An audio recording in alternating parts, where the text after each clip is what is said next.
Halo semuanya, welcome to Jikes Jiban Podcast.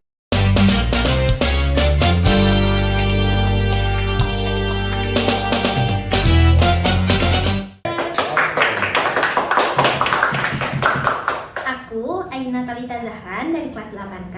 Hari ini aku bakal bawa sebuah topik yang pelajaran yang tidak disukai oleh semua siswa-siswi. Tapi sebelumnya kita perkenalan dulu dengan hostnya. Halo Bapak. Halo Aina, oke. Boleh perkenalkan diri dulu Bapak? Boleh, nama Bapak Denny Budiana. Saya sekarang ngajar kelas 9 F, G, H, I, J, dan K. Oke. Kalau boleh saya tahu, Bapak ngajar pelajaran apa nih? Hari ini saya ditugaskan oleh Wakasek Kurikulum mengajar matematika kelas 9. Wow, pelajaran yang sangat tidak disukai oleh siswa-siswi. Bapak, aku mau sedikit tanya-tanya nih ke Boleh, Bapak. silahkan.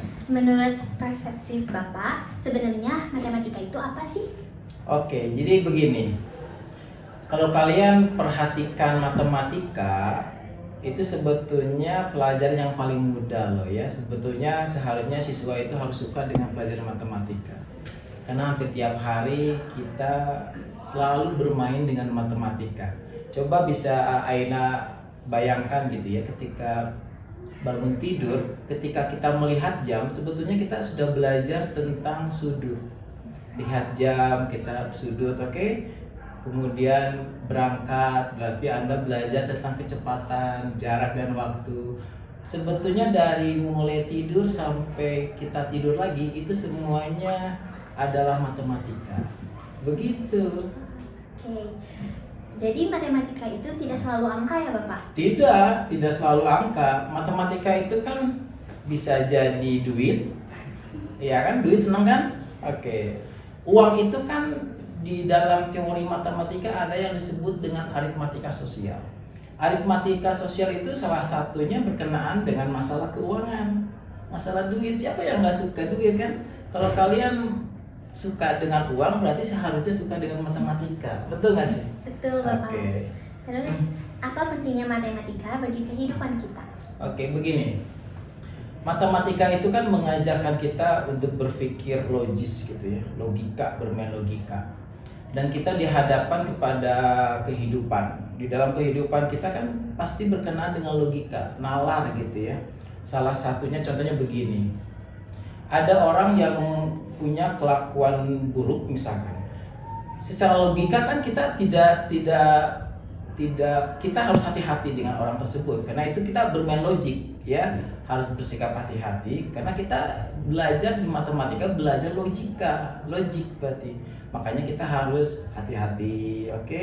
Kalau misalkan kita berhadapan dengan orang yang tidak dikenal, kita juga harus berhati-hati. Ya itu sebetulnya logika, nalar, dan itu adalah matematika sebetulnya. Terus kalau boleh Bapak sharing kenapa Bapak bisa menjadi guru matematika? Oke, kalau saya cerita sedikit tentang latar belakang saya waktu dulu di SMP itu, saya tidak suka matematika sebetulnya. Ya, kalau tidak salah nilai NEM saya jelek lah ya, kalau tidak salah 4 atau 3 gitu ya. Tapi ketika SMA, waktu itu saya di SMA 7 Negeri, SMA Negeri 7 Bandung. Waktu itu saya kenal dengan Pak Sucipto kalau tidak salah. Dia enak gitu ketika menjelaskan dengan matematika. Dan pada saat itulah saya mulai tertarik dengan matematika gitu ya. Dari mulai SMA kelas 1, kelas 2 kemudian saya dapat pelajaran kimia, dan ternyata basically matematika itu membantu saya untuk bisa belajar fisika dan kimia. Karena basically-nya ada di aljabar ya. Nah, makanya ketika kuliah saya harus masuk MIPA ya, karena suka matematika. Waktu kuliah di Unpad waktu itu tahun 95, saya langsung masuk ke jurusan statistika Fakultas MIPA Unpad. Nah, gitu. Kalau misalnya berdasarkan dari pengalaman Bapak mengajar matematika di beberapa kelas, apa tantangan pribadi Bapak dalam mengajar matematika? Oke. Sebetulnya setiap individu itu kan cerdas, oke? Tidak ada yang tidak cerdas. Makanya di dalam kelas saya berupaya untuk tidak membagi-bagi gitu ya, tidak mengkotak-kotakan siswa. Karena masing-masing punya kelebihan di situ ya. Andai kan kalau misalkan ada siswa yang memang pintar matematika, itu oke, bagus ya. Mungkin dia memang basicnya memang bagus sebelumnya. Tetapi bagi siswa yang memang belum bisa bermatematika, ya kita bersabar saja ya, karena bisa jadi sekarang beliau ini, siswa ini belum paham tentang matematika, bisa jadi nanti di SMA atau nanti kuliah dia tahu, dia paham dengan konsep matematika yang diajarkan ketika di SMP, meskipun ketika di SMP dia belum paham. Tapi nanti saya yakin akhirnya dia akan paham nanti ketika dia di kuliah misalkan. Begitu. Terus seperti yang diketahui, matematika pada pendidikan tinggi nggak lagi sama dengan dipelajari di sekolah. Ada yang namanya jurusan pendidikan matematika dan matematika murni. Kira-kira apa yang menjadi perbedaan dari dua hal tersebut? Ini mungkin gitu, karena saya tidak kuliah di matematika pendidikan gitu ya, karena saya matematika murni, jadi artinya matematika non pendidikan. Nah, kalau matematika murni itu memang kita dilatih untuk mengenal matematika itu sampai ke akar-akarnya gitu ya, dari mulai teorema, dalil, definisi, postulat, aksiomatik, itu dipelajari di matematika murni. Tapi bisa jadi kalau di matematika pendidikan dia belajar tentang RPP, bagaimana dia membuat modul ajar matematika, oke? Bagaimana dia membuat silabus misalkan. Nah, kalau di matematika murni, waktu saya dulu di Unpad itu nggak ada, kita nggak pernah mempelajari itu. Yang jelas kita mempelajari tentang matematika murni ke akar-akarnya, belajar tentang dalil, definisi, teorema, dan postulat. Begitu bedanya. Oke, Bapak. Terus kenapa kita nggak bisa membagi dengan angka 0? Oke, tidak bisa membagi angka 0. Kalau kalau 0 dibagi 1 kan tidak terhingga ya. Itu tadi, karena 0 itu 0 itu kan angka bukan sih? Saya tanya. Ya. 0 itu kan bukan bilangan ya. Jadi artinya setiap dibagi dengan 0, apalagi kalau 0-nya merupakan pembilang, maka hasilnya pasti dia tidak terdefinisi ya. Itu tadi ya, karena sifatnya aksiomatik, saya juga tidak bisa menjelaskan secara detail gitu ya kenapa dibagi 0 itu kita tidak bisa begitu ya. Itulah yang disebut dengan aksiomatik absolut ya. Jadi memang semuanya tidak selalu bisa menghasilkan sesuatu yang memang kita harapkan. Oke, gitu ya. Untuk selanjutnya, bagaimana konsep Bapak mengajar di kelas? Konsep Bapak di kelas yang penting menyenangkan lah ya, menyenangkan. Jadi ada sedikit humoris begitu ya, supaya anak-anak tidak jenuh. Tapi waktu saya ngajar di SD itu biasanya kalau ngajar di SD saya suka ada slogan atau moto gitu ya. Jadi sebelum saya masuk kelas saya suka bilang matematika sungguh menyenangkan. Itu anak-anak siswa itu harus berdiri itu. Kemudian ketika berteriak matematika sungguh menyenangkan, dia harus berekspresi. Ada yang loncat lah, ada yang mengepal lah gitu ya, ada yang sampai ketawa-ketawa. Itu waktu di SD. Dan itu memang harus begitu. Ngajar di SD itu bagaimana supaya ngajar matematika supaya menyenangkan. Dan memang siswa tidak boleh tidak suka dengan matematika di SD, karena akan berdampak nanti ke SMP. Kalau dari mulai SD-nya dia suka dengan matematika, insya Allah nanti ketika di SMP juga dia akan senang berhadapan dengan matematika. Tapi kalau misalkan guru SD-nya sudah tidak menyenangkan, menyebalkan, dengar suara sepatunya aja sudah menakutkan gitu ya, nanti di SMP-nya juga pasti begitu ya. Jadi dengar guru matematika aja dia sudah tegang gitu ya. Kalau sudah tegang, bagaimana dia akan bisa menguasai matematika loh. Coba bayangkan sama Aina kalau tegang, ya kan? Makanya guru matematika itu harus fun, oke? Sedikit humoris, tidak terlalu tegang, nggak usah marah-marah lah ya.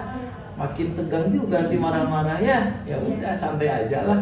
Oh, masing-masing juga punya kelebihan kekurangan kok. Oke. Kalau misalnya nih Bapak di kelas ada yang kayak nggak tertarik banget sampai kayak cuek dengan Oke. pelajaran matematika, apa yang Bapak bakal lakuin? Kalau saya terserah siswanya ya. Kalau siswa mau tidur silahkan gitu ya. Kalau dia tidak malu gitu ya. Kalau misalkan ingin mengikuti pelajaran Bapak, ikutilah pelajaran Bapak semaksimal mungkin ya, semaksimal mungkin. Makanya ketika belajar matematika saya biasa suka begini. Kalian siap nggak mendengarkan Bapak untuk belajar matematika? Ngerti atau belum ngerti itu mah terserah nanti ya. Yang penting kalian mendengarkan konsepnya, mendengarkan caranya, kita lihat rumusnya, kita lihat teoremanya, kita jalankan. Meskipun siswa ini, meskipun gitu ya, ada siswa yang memang tidak terlalu suka gitu ya, tapi ya disoke lah, nggak apa-apa lah ya, dibiarkan saja. Jangan terlalu menuntut supaya dia habis belajar kan, kasihan juga kan. Oke, gitu Aina. Terus kan kayak banyak dari siswa-siswi yang kayak susah gitu pelajarin matematika. Nah, bagaimana tips dari Bapak biar kayak paham Oke. gitu? Jadi begini, karakter matematika itu kan ada 4 ya. Pertama bertahap, yang kedua berkelanjutan, yang ketiga aksioma, yang keempat repetition, latihan soal. Dari keempat ini buat siswa ambil yang poin 4 aja, repetition, latihan soal. Karena matematika itu kan begini, siswa harus menguasai konsep, siswa juga harus memperkuat konsep.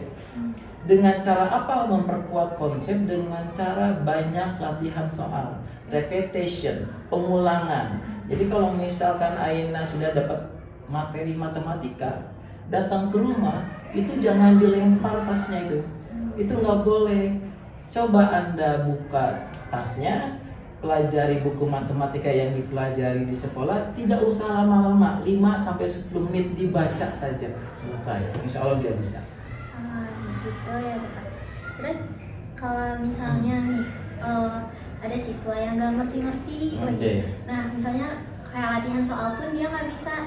Apakah ada cara lain? Oke, jadi begini. Teknik mengajar matematika itu kan ada 2 ya. Ada secara klasikal, ada yang secara interpersonal, personal, individual. Nah, kalau secara klasikal mereka sudah paham, oke. Tetapi kan suka didapatkan ada siswa yang belum paham. Nah, itu dilakukan secara personal. Jadi harus disamperin tuh sama gurunya nih. Aina ngerti nggak? Oh Pak nggak ngerti. Disitulah kita kasih tahu secara personal. Oh ini gini caranya. Karena ada siswa yang dia tidak paham dengan cara klasikal, tetapi dia akan paham dengan cara personal. Jadi saya individu datang kepada Aina, kemudian saya ajarkan secara personal, ya. Atau misalkan kita kasih kepada Aina boleh dong nanti menghubungi Bapak aja nanti di ruang guru misalkan kita bahas bareng-bareng secara personal berdua begitu supaya lebih paham. Gitu. Dan ini boleh nggak Bapak buat kasih motivasi ke teman-teman Jibaners buat kayak lebih semangat lagi belajar matematikanya? Jadi begini, setiap manusia yang terlahir ke dunia ini dibekali oleh Allah itu jenius, fatonah, cerdas, begitu ya. Potensi inilah yang harus dipahami oleh setiap siswa. Belajar apapun, termasuk belajar matematika, dia akan paham, dia akan mengerti tentang matematika kalau dia merasa dirinya jenius, merasa dirinya pinter. Karena memang kalian itu siswa itu diciptakan memang jenius, pinter. Gak ada yang bodoh, gak ada yang idiot, gak ada yang onyol apa? Ya, pokoknya semuanya pinter. Makanya kalau misalkan kalian pintar, saya yakin Mudah-mudahan pelajaran apapun termasuk matematika dia akan bisa menguasai sampai ke akar-akarnya. Oke, gitu. Terus yang terakhir, hal yang ingin Bapak sampaikan di podcast ini untuk teman-teman Cibaners. Oke, saya hanya ingin mengatakan begini kepada siswa-siswa, kepada warga sekolah Ciban, kita mulai menyukai dengan matematika, oke? Karena matematika sangat bermanfaat buat hidup kalian, manfaatnya sangat besar sekali buat kehidupan kalian. Nanti ke depan kalian akan belajar tentang algoritma, tentang semesta, tentang apapun ya, bahkan sekecil apapun yang disebut chip itu adalah matematika semua. Mereka bermain dengan algoritma, semuanya bahasa-bahasa matematika, algoritma, prosedural, semuanya ada di pelajaran matematika. Terima kasih. Oke.